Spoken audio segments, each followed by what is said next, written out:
अस्सलाम वालेकुम, welcome back to my channel with another vlog. तो करते हैं जी एक और प्यारे से न्यू से व्लॉग का आगाज़। और यहाँ पे ना मैं कुछ सामान लेने गई हुई थी बाहर और जो लेकर आई मैं आपको दिखाती हूँ। मैंने ना आज मैकरोनी बनानी थी और बच्चे कह रहे थे कि आज दोबारा से मैकरोनी बनाओ, तो मैं आज कुछ न्यू स्टाइल में मैकरोनी बनाने लगी हूँ, तो इसलिए आप लोगों ने ज़रूर देखना है और व्लॉग को स्किप बिल्कुल नहीं करना। अच्छा ठीक है, यहाँ पे ना मैं कुछ बास्केट निकाल रही थी क्योंकि मैं भिंडियाँ भी लेकर आई थी और मुझे इसको वॉश करना था। और मैंने कहा चलो ये एक मेरा निकाल के ना इसको वॉश कर लेती हूँ। उसके बाद अदरक लहसुन लेकर आई थी, वो मेरा ख़त्म हुआ था और इतना महँगा हुआ है ना अदरक, अल्लाह माफ़ करे, 2000 रुपए पर केजी हुआ हुआ है। और लहसुन का रेट जो चल रहा है ना वो 1000 रुपीज़ पर केजी चल रहा है। इतनी ज़्यादा महँगाई हो गई है ना, इतनी ज़्यादा महँगाई हो गई कि हर चीज़ खरीदना मैं कहती हूँ अगर यही कुछ हाल रहा ना तो आगे जाके इम्पॉसिबल ही हो जाना है। लोग बस ये कि हवा खाया करेंगे और पानी पिया करेंगे और बस सो जाया करेंगे। तो बस यहाँ पर भी मैं कुछ वेजिटेबल्स भी लेकर आई थी जो मुझे मैकरोनी के लिए चाहिए था। उसके लिए बंद गोभी थी और था एक कैरट ले रही थी और मैंने साथ एक ले ली थी मैंने शिमला मिर्च, थोड़ी क्वांटिटी में ली थी क्योंकि मैंने थोड़ी तब बनानी थी ना। फिर ये होता है कि ज़्यादा क्वांटिटी में अगर आप वेजिटेबल्स ले लो ना तो फिर वेस्ट जाती है, फ़ायदा कोई नहीं इतना लेने का। तो फिर यहाँ पे ना मैंने भिंडियाँ एक बास्केट में डाल दी थी। अब इसको अच्छे तरीके से वॉश कर लेती हूँ, बाकी चीज़ों को करती हूँ साइड पे और वो फिर बाद में करूँगी। पहले ये है कि भिंडियाँ ज़रा अच्छी तरीके से वॉश कर लो। इतनी ज़्यादा गंदी होती है ना, ये अजीब-सा इसके ऊपर पता नहीं क्या लेसदार कुछ सा लगा होता है, तो इसको धोना जो है ना वो मस्ट होता है। फिर ये करूँगी कि इसको थोड़ा-सा स्टेन के लिए रख दूँगी, फिर पानी इसमें से निकल जाएगा ना तो फिर इसको ना थोड़ी देर धूप में रखूँगी कि वो जल्दी खुश्क हो जाएँगी। क्योंकि मुझे जल्दी चाहिए थी, मैंने जल्दी बनानी थी। जो चीज़ मुझे जल्दी चाहिए और मैंने जल्दी पकानी हो ना तो मैं उसको ये करती हूँ कि अगर कोई दाल हो धूप में रख देती हूँ, जल्दी भीग जाती है। कोई सब्ज़ी को धो के वॉश करके रखना हो ना, मतलब जल्दी इसको ड्राई करना हो तो फिर मैं धूप में रख देती हूँ, फिर जल्दी ड्राई हो जाती है। तो बस मैं इसको यहाँ पे रख दिया और उसके बाद जो है ना अगला काम करते हैं। अगला काम ये था कि घर की ना कुछ चीज़ें लेकर आई थी, वो रीफ़िल भी होने वाली थी, तो मैंने कहा चलें जी वो भी अब साथ-साथ रीफ़िल कर लेते हैं। सुबह-सुबह मेरा काम ही होता है कि जो चीज़ें रीफ़िल करने वाली होती हैं वो कर लो और जो उनसे ची पहले खिलारे-शिलारे समेटने होते हैं वो समेटो, किचन क्लीन करो और उसके बाद अगला काम करो, फिर कहीं जाके हंडिया-शंडिया की तरफ मैं आती हूँ। वरना इतना मेस में किचन मेसी हो ना तो फिर काम होता नहीं है।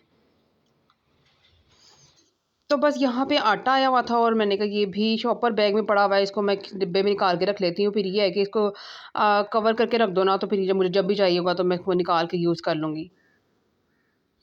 सबसे पहले मुझे मैकरोनी बनानी थी और भिंडियाँ जो है ना मुझे बाद में बनानी थी क्योंकि बच्चों ने आ जाना था जल्दी और आज मैंने थोड़ा-सा लेट काम शुरू किया था, तो मैंने कहा था ये मैकरोनी खा के ना तो अपनी अकेडमीज़ वगैरह चले जाएँगे। तो बस मैंने कहा ये शुरुआत जो है ना मैकरोनी बनाने से ही करते हैं। वेजिटेबल्स को मैंने अच्छे तरीके से वॉश कर लिया है क्योंकि कोई भी चीज़ आप कट करो हमेशा उसको पहले वॉश कर लो और उसके बाद इसकी कटिंग करो। ख़ास तौर पे फ्रूट्स और वेजिटेबल्स को लाज़मी धो के यूज़ करना चाहिए। ठीक है, यहाँ पे कैरेट को पील ऑफ कर लूँगी और उसके बाद वन बाय वन करके ना सबको कर लूँगी। हर एक की शेप थोड़ी-सी डिफरेंट रखूँगी और हर एक को अलग तरीके से काटूँगी और आपको मैं दिखाऊँगी कि कौन-कौन से तरीके से काट रही हूँ। फ़िलहाल यहाँ पे मैंने गाजर तो पील ऑफ कर ली थी और उसके बाद शिमला मिर्च लूँगी, इसके बीज निकाल दूँगी कि मैकरोनी बनाओ या फिर आप शिमला मिर्च वैसे ही पकाओ, तो इसके बीज जो है ना वो यूज़ होते होते नहीं हैं, तो फिर बेहतर यही है कि हम उसको पहले निकाल लें। जब भी मैं बंद गोभी यूज़ करती हूँ ना, तो जो उसके ऊपर वाले 2 पत्ते होते हैं ना, उसको मैं हमेशा वेस्ट करती हूँ। फिर मुझे होता है कि पता नहीं कहाँ-कहाँ से आपको पता है सब्ज़ियाँ आती हैं और किस तरह के हाथ लगे होते हैं और ये है कि ऊपर वाला हिस्सा अगर इसका वेस्ट कर लिया जाए ना, तो कोई इतना ख़ास बात नहीं। वैसे भी ब्लैकनेस ही होती है, तो अगर आप वेस्ट कर दो तो ज़्यादा ठीक है। अच्छा, अब मैं आ जाती हूँ दोबारा शिमला मिर्च की तरफ और शिमला मिर्च को ऐसे लंबाई-लंबाई में काटूँगी। पहले मैं किसी और तरीके से कटिंग करती थी, आज मैं ज़रा इसको जूलियन शेप में कटिंग कर रही हूँ। ठीक है, इस तरह करके ना सारा शिमला मिर्च मैं काट लूँगी। शिमला मिर्च तो कट हो गई है, अब मैं बंद गोभी ले लूँगी। बंद गोभी जो है मैं हाफ़ यूज़ करूँगी और ये है कि वेजिटेबल अगर ज़्यादा आप क्वांटिटी में डालो ना, फिर वो ये है कि टेस्टलेस बन जाती है, अजीब-सा उसका ज़ायका निकल आता है। मैकरोनी का ज़ायका मैकरोनी जैसा रहता ही नहीं है। तो ये है कि हर चीज़ को उसकी क्वांटिटी के हिसाब से, ज़ायके के हिसाब से डालते हैं। फिर ये है कि कोई कम या ज़्यादा कोई भी चीज़ हो जाए ना, तो वो मज़ा नहीं आता किसी भी चीज़ यूज़ करने का या खाने का। अच्छा, यहाँ पे मैंने एक ग्रेटर ले लिया था, ग्रेटर की मदद से अब गाजर को भी ग्रेट करूँगी। व पहले मैं बनाती हूँ उसको मैं छोटे-छोटे से क्यूब्स में काट लेती थी, अब मैं इसको ग्रेटर में ग्रेट करके ना इस तरह जूलियन शेप में काटी। जिस तरीके से मैंने शिमला मिर्च की शेप रखी ना, उसी तरीके से मैंने इस गाजर की भी शेप रख ली है। और बंद गोभी को भी मैंने ऐसे ही थोड़ा-सा बड़ा-बड़ा सा, लंबा-लंबा सा काटा है। अब जो बाकी का पीस बचा हुआ था ना मेरे पास बंद गोभी का, उसको मैं ये करूँगी कि रैपिंग शीट ले लूँगी और उसमें कवर करके रख लूँगी। इस तरह ये होता है कि कोई भी वेजिटेबल आपके पास बची हो ना, उसको आप इस शीट में रैप करके रख लो, तो आपकी वेजिटेबल फ्रेश रहती है और आप इसको रीयूज़ भी कर सकते हो। तकरीबन 1 हफ़्ते तक इसको कुछ भी नहीं होता है। अब आती हैं मैकरोनी बनाने की तरफ। सबसे पहले मैं पानी ले लूँगी, पानी को मैं बॉयल करने के लिए रख दूँगी चूल्हे के ऊपर। जब इसको हल्का-सा बॉयल आएगा, फिर इसमें मैं मैकरोनी ऐड करूँगी। फ़िलहाल इसमें मैं थोड़ा-सा ऑयल डाल रही हूँ और इसको छोड़ दूँगी। दूसरी तरफ फिर मैं कढ़ाई ले ली और उसमें थोड़ा-सा ऑयल डाला है। अब चिकन मेरे पास क्यूब्स में पड़ा हुआ था, क्यूब्स में डाल दूँगी उसमें और जी इसको हल्का-सा फ्राई कर लूँगी। इसका जो अपना पानी सा निकलता है ना, इसमें जो मतलब चिकन को आप जब आप बनाओ तो ये इसका पानी छोड़ देता है, वो अच्छी तरीके से ड्राई करना है, फिर अगला कोई काम करना है। चिकन ने कलर चेंज कर लिया था, दूसरी तरफ मैकरोनी में भी इसमें मैंने डाल दी पानी में, पानी बॉयल आ गया था और इसमें मैंने अब मैकरोनी ऐड कर दी है। ठीक है जी, यहाँ पे दोनों चीज़ें जो हैं वो पक रही हैं। अब इसमें चिकन जब थोड़ा-सा गल जाएगा ना, फिर इसमें मैं थोड़ी-सी वेजिटेबल्स ऐड करूँगी। अब वेजिटेबल जो मैंने काटी वो भी मुझे थोड़ी-सी ज़्यादा ही लग रही थी, फिर मैंने क्या किया कि थोड़ी-थोड़ी क्वांटिटी में मैंने इसमें ऐड की है, बाकी ये करूँगी ज़िप-लॉक में निकाल के रख लूँगी, फ्रीज़ कर दूँगी, दोबारा किसी न किसी रेसिपी में यूज़ हो जाएगी। सब्ज़ी को अब मैं अच्छी तरीके से बना लूँगी, मतलब फ्राई कर लूँगी, ओवर फ्राई नहीं करना है और फिर ये होगा कि इसका क्रंच ख़त्म हो जाएगा और जो नरम-नरम सी वेजिटेबल्स होती हैं ना, वो अच्छी नहीं लगती मैकरोनी में, क्रंची-क्रंची अच्छी लगती हैं। अब आ जाते हैं सॉसेस की तरफ, सबसे पहले हम चिली सॉस ऐड करेंगे, उसके बाद सोया सॉस जाएगा और इसमें मैं एक न्यू चीज़ ऐड कर रही हूँ, ये है जी मस्टर्ड पेस्ट और मस्टर्ड पेस्ट थोड़ा-सा इसमें ऐड कर दूँगी।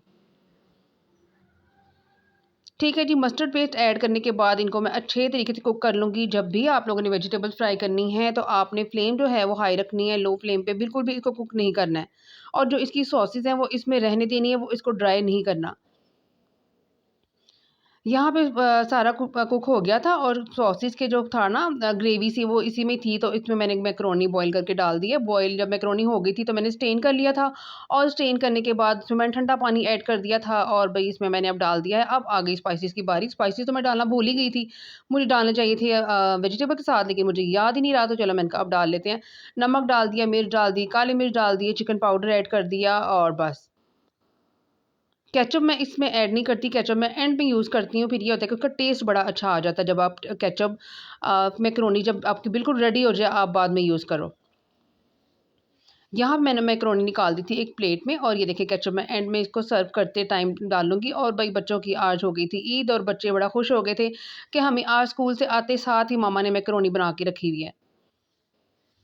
आजकल के बच्चे कहते हैं कि नाश्ते में भी हमें इस तरह की चीज़ें मिले और दोपहर के खाने में भी हमें मैकरोनी मिले और रात के टाइम पे तो हमें को बर्गर शवारमा मिले, और घर का खाना हम हमारी पहुँच से दूर रहे। तो बस मेरी कोशिश होती है कि ज़्यादा इनको घर का ही खाना दूँ और जो चीज़ मैं घर में इसको बना के दे रही हूँ आई थिंक वो ज़्यादा हेल्दी होती है बाहर के खाने की निस्बत। तो अगर जो बच्चे आपके लाइक करते हैं चीज़, वो आप उसको घर में बना दिया करें। थोड़ी-सी मेहनत होती है, लेकिन ये है कि आप सब साफ-सुथरी चीज़ आप उनको बना के दे सकते हैं।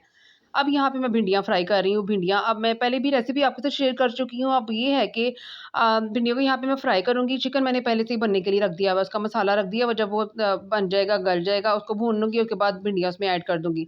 भिंडियों को तब तक फ्राई करना है जब तक इसकी लेस ख़त्म नहीं हो जाती है और लेस ख़त्म लाज़मी करनी है, वरना ये है कि आपकी पूरी हंडिया जो है ना वो लेसली बन जाएगी। अब यहाँ पे जनाब हो गया है, चिकन भून लिया था मैंने अच्छे तरीके के साथ और अब इसमें सबसे पहले भिंडियाँ ऐड करूँगी।